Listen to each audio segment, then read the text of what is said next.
2 dekada ng katapatan. Sa simula, ako ay ligaw, walang direksyon, paay naglalakad, puso'y walang destinasyon. Hinanap ko ang tahanan sa mundo, ngunit saan man ako magpunta, tila walang totoo. Bawat pintuan aking kinatok, ngunit bawat isa ay nagsara. Bawat daan ay may puot. May mga araw na tila wala ng pag-asa, pusong pagod, ang buhay ay tila isang malaking katha.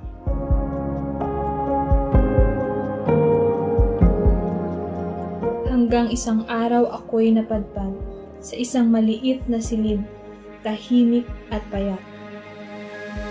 Sa gitna ng kalungkutan, naroon siya. Tahimik, ngunit buo ang kanyang presensya.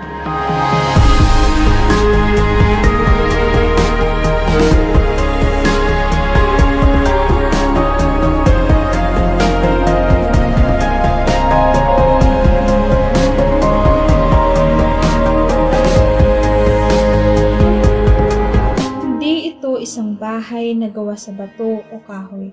Hindi ito nasusukat ng espasyo o kung saan makatayo.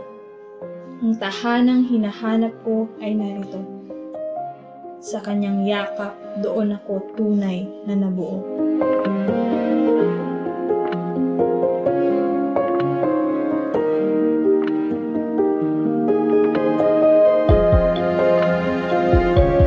Sa bawat luha, sa bawat sugat, siya ay nariyan.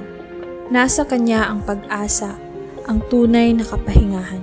Sa bawat gulo ng buhay, siya ay aking tahanan.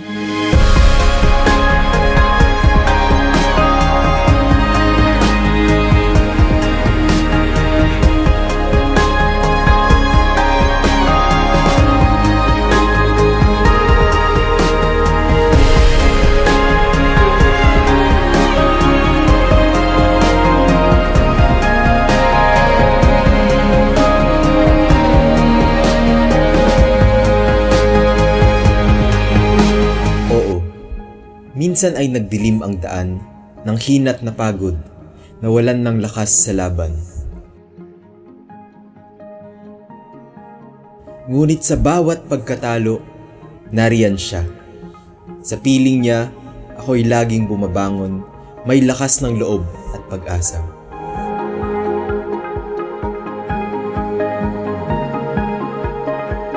Ngayon, 2 dekada na ang lumipas.